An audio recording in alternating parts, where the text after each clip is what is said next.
नमस्कार, मैं हूं सुरेंद्र शर्मा।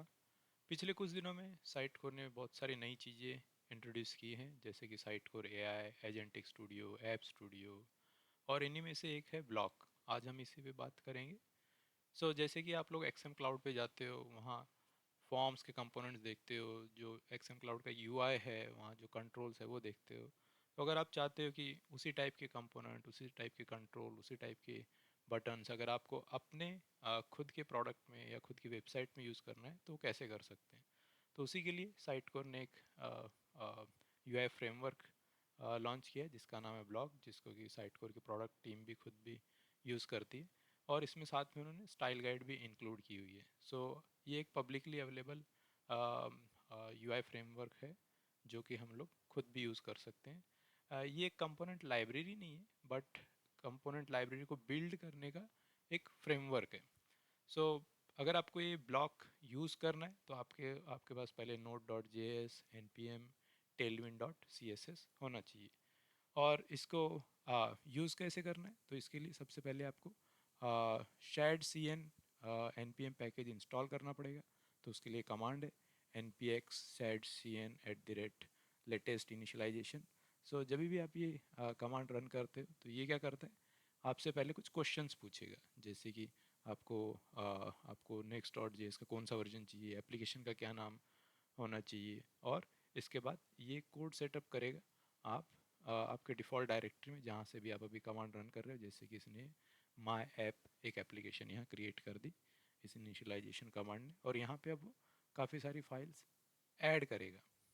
तो जब ये प्रोसेस ख़त्म हो जाएगी, तो इसमें फिर हम लोग चेक करेंगे कि उसने कौन कौन सी नई फाइलें ऐड की हैं।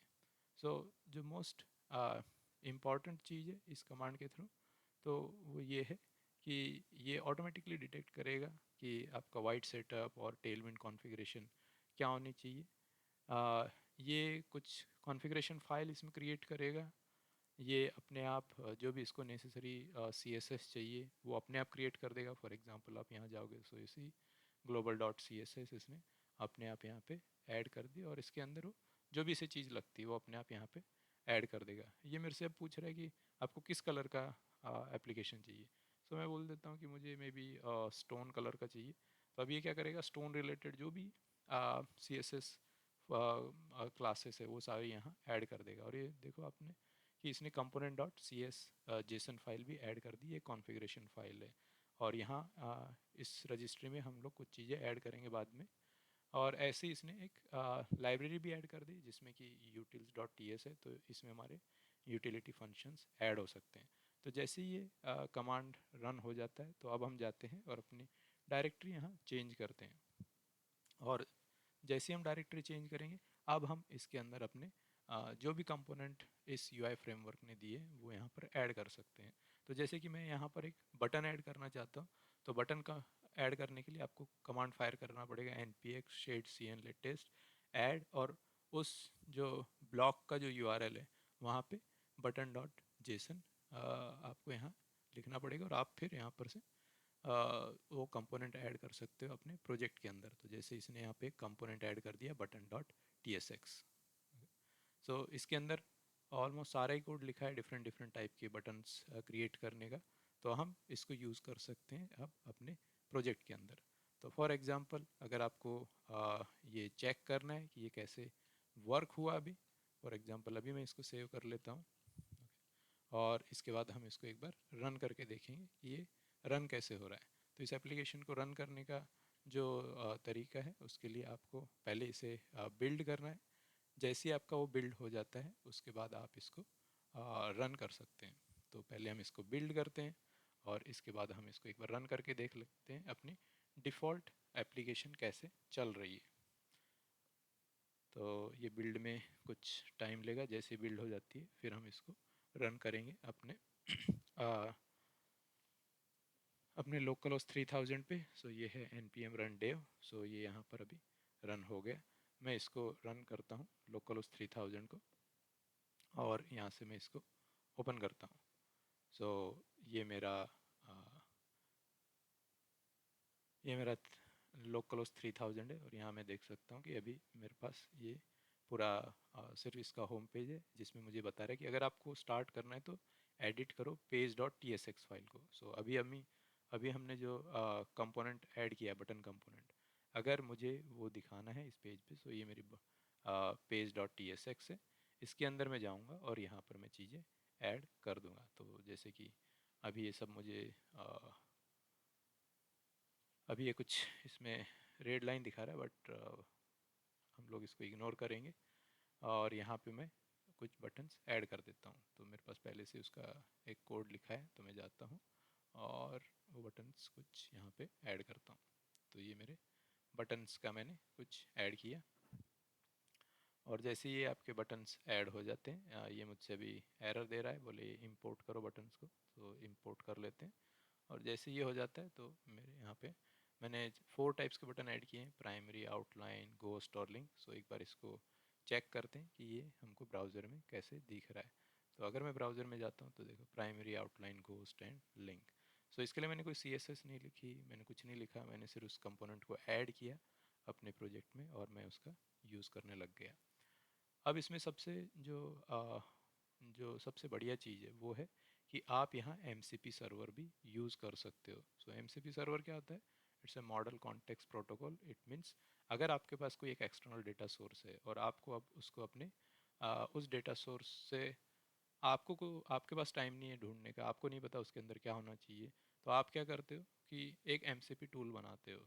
ये MCP डायरेक्ट उस डेटा सोर्स से कनेक्ट करेगा और फिर आप प्लेन इंग्लिश लैंग्वेज में इसको कमांड दे सकते हो कि आपको इससे क्या अचीव करवाना है। तो इसको यूज़ करने के लिए सबसे पहले हम लोगों को इसकी कंपोनेंट डॉट जेसन फाइल में जाते हैं, यहाँ पे कंपोनेंट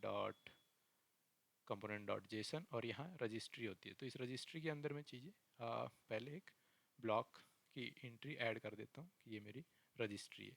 इसके बाद आपको यहाँ पे एक MCP टूल ऐड करना है। तो MCP टूल ऐड करने के लिए आपको सबसे पहले एक फोल्डर ऐड करना पड़ेगा। तो आप इसको बोल दो VS Code और इसके अंदर एक फाइल ऐड कर दो। तो आप इसको बोल दो कि इसका नाम है mcp.json। सो ये जो हम लोग सेटिंग कर रहे हैं, ये सेटिंग है सारी की सारी VS Code में ऐड करने के लिए। आप इसी टाइप की सेटिंग्स कर सकते हो कर्सर में, क्लाउडे में, उनमें थोड़ा सा डिफरेंस है, ऐड करने का तरीका थोड़ा अलग है। बट यहाँ हम लोग VS Code के थ्रू रन कर रहे हैं, तो मैं इसमें एक कमांड stdio ऐड कर देता हूँ और ये मैं कमांड लिख देता हूँ npx chad mcp। सो जैसे ही आप इसको इंटर करते हैं नाम पूछेगा इसका, सो इसका नाम आप कुछ भी लिख सकते हो। So you can say that it's a blog MCP। सो एक बार जब ये आपने दे दिया तो आपका ये ऐड भी हो गया और ये स्टार्ट भी हो गया। आपका MCP सर्वर यहाँ ऐड हो गया, जो कि इस शायद CN UI फ्रेमवर्क से बात करेगा। जैसे ही ऐड हो गया, आपके 7 टूल्स भी यहाँ ऐड हो गए। आप इन टूल्स को देख सकते हो। तो जब आप इस पे मेरे पास गिटहब को पायलट है, जब मैं इसके कॉन्फ़िगरेशन पे चेक करता हूँ तो मुझे यहाँ दिखाता है कि कौन से MCP सर्वर यहाँ ऐड है। तो देखो ब्लॉग MCP भी ऐड हो गया। इसमें कुछ पहले से टूल्स ऐड है, जैसे कि आइटम्स के लिए कमांड कैसे ऐड करना है, चेकलिस्ट कैसे लेनी है, आइटम्स के एग्जाम्पल रजिस्ट्री से कैसे लेने हैं, प्रोजेक्ट रजिस्ट्री में कौन कौन से अवेलेबल हैं, सर्च कैसे करना है, व्यू कैसे करना है कोई आइटम्स हो, ये सारे टूल्स हमारे पास यहाँ अवेलेबल है। तो मैं इन टूल्स को लोड कर देता हूँ और यहाँ इसको अब कुछ हम लोग प्लेन इंग्लिश लैंग्वेज में पूछते हैं कि चलो मुझे बताओ कि यहाँ पे कौन कौन से कंपोनेंट्स अवेलेबल हैं इस ब्लॉक रजिस्ट्री में।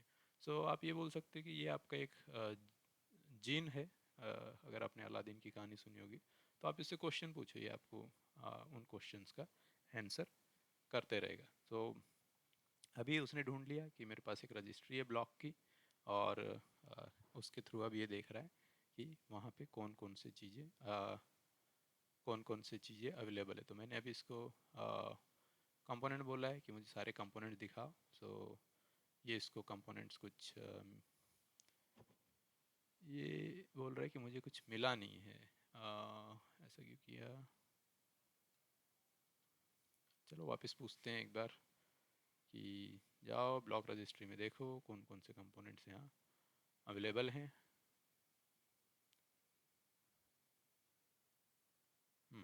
ये शायद अब चेक कर लें।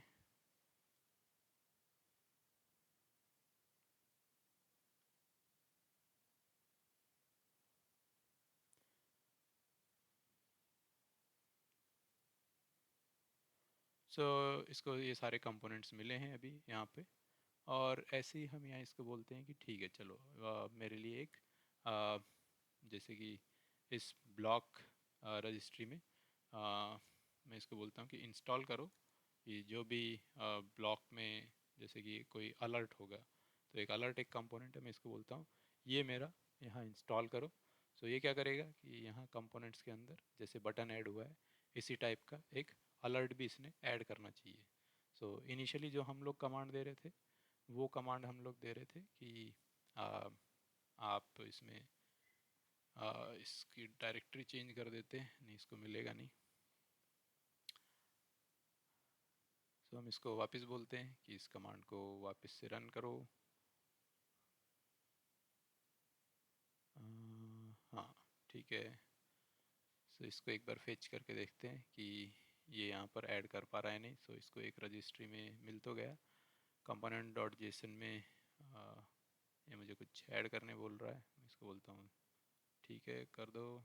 एक बार वेट करते हैं, देखते हैं क्या रन करता है। सो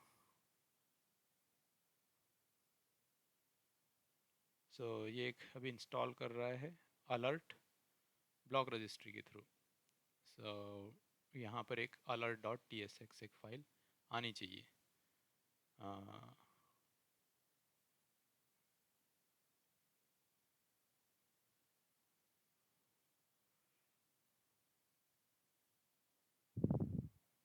सभी कुछ ट्राई कर रहा है, फर्स्ट टाइम हम लोग इसको यूज़ करने दे रहे हैं तो इसलिए डिफरेंट डिफरेंट चीज़ें ट्राई कर रहा है। सो ये देखो इसने एन पी एक्स अब की बार सही कमांड पिक कर लिया। इसको करने के बाद अब ये alert dot T S x file project में यहाँ ऐड होनी चाहिए। तो एक बार जब ये हो जाती है तब हम इसको चेक करते हैं कि इसका यूज़ कैसे करना है। ठीक है। सो अलर्ट, मैं इसको बोलता हूँ यस ऐड कर दो। सो मेरे पास इसने कुछ चीज़ें चेंज की है यहाँ पे, और जैसे alert dot T S x भी यहाँ पे ऐड हो गए हैं। तो जैसे ही एक बार ऐड हो जाता है अब हम क्या करते हैं इस अलर्ट का यूज़ करते हैं अपने एप्लीकेशन में। सो ये मुझे बता भी रहा है कि इस टाइप से आपको यूज़ करना है, इसको पहले इंपोर्ट करना है और फिर आप इसका यूज़ कर सकते हैं। तो मैं जाता हूँ अपने page dot T S x file के अंदर, और यहाँ इसके नीचे इस डिव के नीचे मैं यहाँ पे ऐड कर देता हूँ अपने आ, ये अलर्ट मैसेज। तो यहाँ मुझे बोल रहा है कि इसको इंपोर्ट को अलर्ट करो, अलर्ट को इंपोर्ट करो, ऐसे डिस्क्रिप्शन को इंपोर्ट करो। सो जैसे ये मेरा हो जाता है मैं इसको सेव करता हूँ, इसको बंद कर देंगे तो हमें कोई एरर नहीं आएगा। सो एक बार हम लोग अपने यूआई पे जाके चेक कर लेते हैं कि ये चीज़ें कैसे दिखती हैं। तो अभी हमारा सर्वर अभी लोकल होस्ट 3000 बंद है, तो हम यहाँ एक बार जाते हैं और एक बार उसको रन करते हैं। So N P M run dev. So again ये कंपाइल करेगा, लोकल होस्ट 3000 पे रन करेगा, और फिर हम लोग यहाँ जाके चेक कर सकते हैं कि एक्चुअली में दिख कैसे रहा है। सो यहाँ पे अब हमें हमारे अलर्ट मैसेज मिलने चाहिए। सो इस टाइप से आप लोग ऐड कर सकते हो। ऐसे ही एक बार और जाते हैं, एक बार फिर से ट्राई करते हैं कि मुझे कोई दूसरा कंपोनेंट ऐड करना है। फॉर एग्जांपल पहले ब्लॉक था, मैं भी अब की बार मैं जाता हूँ मुझे प्रोग्रेस ऐड करनी है। सो इसमें एक प्रोग्रेस बार भी है, प्रोग्रेस। सो एक बार बोलते हैं कि ये इंस्टॉल करो। सो ये यहाँ जाएगा और फिर से मेरे प्रोजेक्ट में चीज़ें ऐड करेगा। सो देखो अब की बार इसने डायरेक्टली पिक कर लिया प्रोग्रेस, क्योंकि जो पिछली इसने जो रूट यूज़ किया था उसमें स्टार्टिंग में कुछ गलत किया था, पर then it figure it out. और जब इसने फिगर इट आउट कर लिया तो नेक्स्ट कमांड के लिए उसने डायरेक्टली जो सही प्रोसेस थी वो चूज़ की, और डायरेक्टली इसने यहाँ पे एक प्रोग्रेस ऐड कर दिया। ऐसी प्रोग्रेस यहाँ पे ऐड है। तो एक बार जब ये प्रोग्रेस ऐड होगी फिर हम लोग जाएंगे और डायरेक्टली प्रोग्रेस को अपने कंपोनेंट में ऐड करेंगे। बता भी रहा है कि आपको पहले इंपोर्ट करना है ऐसे, और फिर प्रोग्रेस को आप ऐसे वैल्यू 60 वैल्यू 25 यानी प्रोग्रेस कहाँ तक हुई आपके प्रोजेक्ट में, आपको प्रोग्रेस बार दिखाना है अपने पेज में, तो वो कैसे दिखा सकते हो। तो मैं यहाँ जाता हूँ, ये मेरा डिव है, डिव के नीचे मैं जस्ट यहाँ जाके इसको बोल देता हूँ कि ये मेरे प्रोग्रेस है। सो इसको इंपोर्ट कर लेते हैं। सो मैं 4 प्रोग्रेस बार दिखा रहा हूँ, पहले 25 पे, सेकेंड 50, थर्ड 75 एंड लास्ट 100। तो जैसे ही ये आपका होता है एक बार हम इसको वापस से रिस्टार्ट करते हैं J S S run dev. So ये लोकल होस्ट 3000 पे चलेगा और एक बार जब ये चल जाएगा तब हम लोग इसको देखते हैं कि ये यहाँ पे कैसे दिख रहा है। सो ये लोड हो रहा है अभी, एक बार लोड हो गया तो देखो ये कितना शानदार तरीके से दिख रहा है, प्रोग्रेस 25, 50, 75, 100, और ऑलमोस्ट इसी टाइप का कुछ एक्सएम क्लाउड में भी आप देखते हो कि ये चीज़ें कैसे रन करनी है। तो इस एम का यूज़ करके आप उससे कोई भी कमांड या कुछ भी टाइप के क्वेश्चंस पूछ सकते हो, और फिर ये आपको उन चीज़ों का आंसर करेगा। फॉर एग्ज़ाम्पल एक बार जाते हैं फिर से और उससे कुछ और क्वेश्चन पूछते हैं कि what components are available from block. So so ये वहाँ ब्लॉक पे चेक करेगा और देखेगा वहाँ पर कौन कौन से कंपोनेंट्स अवेलेबल है। से बता रहा मेरे पास ऑलमोस्ट 33 कंपोनेंट्स अवेलेबल हैं। तो अगर हमको लगता है कि एक एक कंपोनेंट की बजाय मुझे सारे कंपोनेंट ही ऐड करने, तो उसके लिए एक कमांड है, आप डायरेक्टली वो कमांड रन कर दो। इसको ब्रेक करते हैं और उसका कमांड का नाम है add block components dot JSON. So ये क्या करेगा, आपके इस कंपोनेंट स्लैश UI फोल्डर के अंदर सारे कंपोनेंट्स ऐड कर देगा जो भी इसके UI फ्रेमवर्क्स में अवेलेबल होंगे। सो इसमें आपको डिफरेंट डिफरेंट टाइप के कंपोनेंट्स मिलेंगे, जैसे कि basic UI components, for example button हो गए, कार्ड या इनपुट फील्ड्स, या एडवांस कंपोनेंट फॉर एग्जांपल कि कैलेंडर और चार्ट्स। सो ये एडवांस कंपोनेंट हो गए।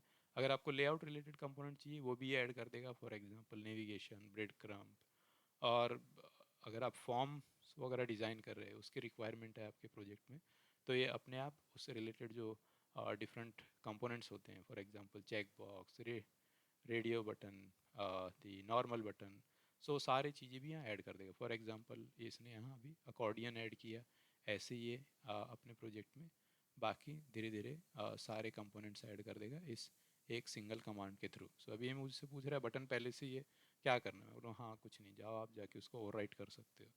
और ऐसे ही जहाँ जहाँ इसको डुप्लीकेट मिलेगा मेरे से वो पूछ लेगा, अदरवाइज वो सारे कंपोनेंट ऐड करते हुए यहाँ चलेगा। So for example you see it have added avatar, breadcrumb, calendar, card. So सारे कंपोनेंट उसने ऐड कर दिए। अब आप ये कंपोनेंट जब ऐड हो जाए तो जो भी आपका जो पेज है या और दूसरे जो यूज़र डिफाइंड कंपोनेंट है वहाँ इनका यूज़ कर सकते हो, इन कंट्रोल्स का, और डायरेक्टली फिर आप अपना जैसे साइट को अपने खुद के UI बनाता है वैसे ही आप भी अपनी UI बना सकते हो। सो इस MCP के थ्रू हमारे काम काफ़ी इजी हो जाते हैं। अगर आपके पास VS कोड के अंदर अगर गिटहब को पायलट है तो ये फिर ऑलमोस्ट एक काइंड ऑफ किड्स गेम हो जाता है, बच्चों का खेलिए। उसके बाद कोड वगैरह में सारा कोड तो आपका गिटहब को पायलट कर ही देता है, आपको सिर्फ इंस्ट्रक्शन ही देने हैं। तो ऐसे ही आप इसको ट्राई कीजिए, देखिए कि आप इसको यूज़ कर पा रहे हैं या नहीं कर पा रहे हैं। और जितना ज़्यादा आप AI यूज़ करोगे तो आपका काम और इजी होगा। दुनिया इसी की तरफ जा रही है तो हम लोगों को भी ये अडॉप्ट करना चाहिए, और करेंगे तो इससे हमारी प्रोडक्टिविटी बढ़ेगी। सो आज के लिए इतना ही। Thank you.